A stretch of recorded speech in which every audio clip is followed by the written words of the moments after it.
This is a gorgeous place to be. In my career, I've been very fortunate. I've made a few films for Bentley over the years. In more recent years with the Flying Spur, the big four-door saloons. I have always lusted after one of these. When I was a youngster, or my teens and 20s, big Bentleys, big Rolls Royces, they were such an aspirational thing. And regardless of what you might think of them, when you're actually in it physically, it's a wonderful place to be, Guy, isn't it? They are. As you probably know, I've got a little bit of a soft spot, a weakness for these large Bentleys. And there is something that just makes every journey a special occasion. Now, we might be going out for lunch today for our £3 or £3.60 Tesco meal deal. Oh yes, no expense spent. And speaking of expense, sorry to jump in here, I think it's really important to point out, so you've been going back and forth with the family over values and ensuring that they're happy with where we're at. And this vehicle, what have you guided it at? We're going to guide this at 15 to 18,000. Can we just literally focus on the fact that this car is less than probably, you've guided it at anything up to £10,000 less than a brand new VW Golf. I think a cheap Golf. Cheap base model Golf. This thing is glorious in here, as you'd expect. 46,000 miles. Genuine, as we said, genuine reason for sale. We've only been going a short while, but it seems to drive absolutely superbly. It's not been regularly used now, I think the sellers were saying, in maybe 18 months. Just as an experience, I think everybody, if you have an ounce of petrol in your veins, you need to experience a vehicle like this. And I don't think there's ever going to be a better time to get into something in this sort of genre. Yeah, and just enjoy it. I mean, this is quite an uneven road. It's not a great road to drive on, but we're here. We can talk quietly, take it all in. The smell, the farmhouse grill, yeah. The smell of the leather. That was a little hint there about having lunch, but Guy's carrying away driving the Bentley. I personally, I truly believe that this sort of era car. What year is this, Guy? This is on an X-Reg, so we're going to be about 2001. Yeah. So I've got to pick all the paperwork up and go through that. So you've got some technology, you've got some modernity to it, but you've got this wonderful charm and craftsmanship to it as well. And I think that's anywhere from, like, say, the late 90s through till maybe the late noughties, that sort of 10-year window. You've got proper braking systems, you've got a decent amount of power and refinement, but you haven't got the problematic basic electrics of now, the 80s and early 90s, which are getting old and unserviceable.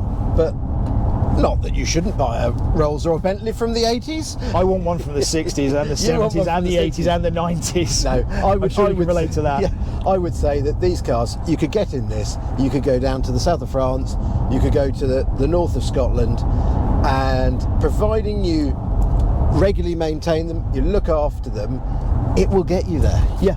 I think that's what I'm alluding to here, is as much as we both have cars that sit in garages and do nothing, they are purely collector's items that need lots of work, but I think we both look at purchases these days, or vehicles, as being an everyday practical proposition. And yes, I know, can you press it into service if your car's at the garage and you can't come back? And yes, you very, very much could. You want to be able to get in something. A few of you, if you watch YouTube, you'll be aware of a guy called Harry Metcalf, has a channel called Harry's Garage. Harry is made no bones about the fact that he likes to be able to walk up to a car, get in it and drive it away, unless it's being worked on by somebody else. And I think that's a wonderful way to be, when you can walk into a garage and you've got choice. So as much as we have lots of non-runners and projects, because equally as much as I want to jump in and drive this, lots of you love that potential and having a car in the garage you can work in and tinker on and build up and add value to. But this particular car, I mean... Well, we've come to it. Yes, it's been out for MOT in, I think they said in May. Yep. It's sat there ever since. It's been on a trickle charger. We've got in it, fires straight up. It's a little bit dusty. We'll clean it down when we get to the yard. But what a car! What a place to be! Yeah. Electric seats. It's got all the things you'd Air want from a conditioning. modern car. Yeah. You obviously have all the modern comfort of climate control. And although I would never sort of advocate this, but the presence on the road.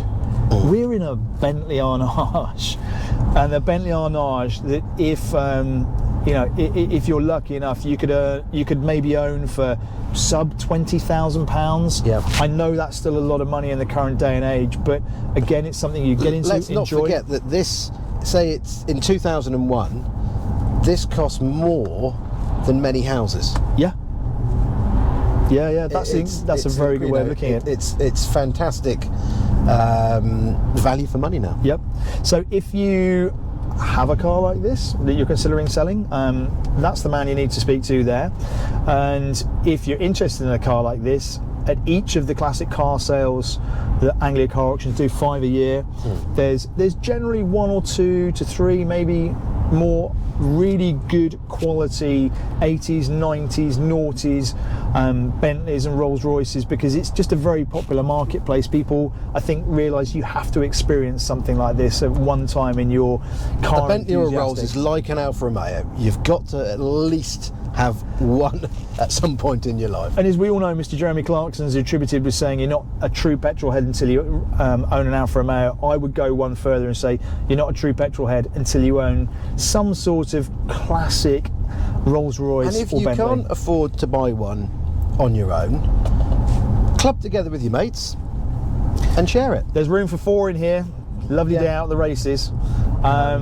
So yeah, we're having a lovely day out. The traffic's quite heavy, which is really annoying, because I'd like to demonstrate just how I always know that Rolls-Royce and Bentley never disclosed performance in brake horsepower. Yeah. It was always merely described as adequate. Yeah. But I know that this comes with 400 horses under the bonnet. 6 litre? 6.75 litre. Twin turbo, we believe. We're going to look into that. So it's not even so much about the 400 brake horsepower, it's probably about the absolute wall of torque this thing is going to have. Yeah. So once again, we're very honoured at Anglia Car Auctions to have people entrust us with their pride and joy, or their family members' pride and joy. And I genuinely, this has been my first experience of going out to a vendor's house and actually just it's really quite, it's a special thing, isn't it, when you get to see someone's possessions, I mentioned earlier on. So yeah, ace. Oh, it's a real privilege. But so we've just got one choice left on this journey. Yep. Prawn cocktail, BLT. Is there any tuna mayonnaise on offer? Tuna mayonnaise. Exactly. Yeah. And it's about this time we will sign off. We're going to see you back for more videos on the channel. If you haven't subscribed, please do, because we've got lots more interesting stuff to show you. And we've got all the stuff that we've done before that you can then go through the backlog and check it out. But so just to remind everybody, the auction's on the 5th and 6th of November 2022. If you've got this far, hopefully you know that. Hopefully you're already involved. And what a wonderful place to sign off from, the inside of a Bentley Arnage. Thank you, Guy. Thank you, Bryn.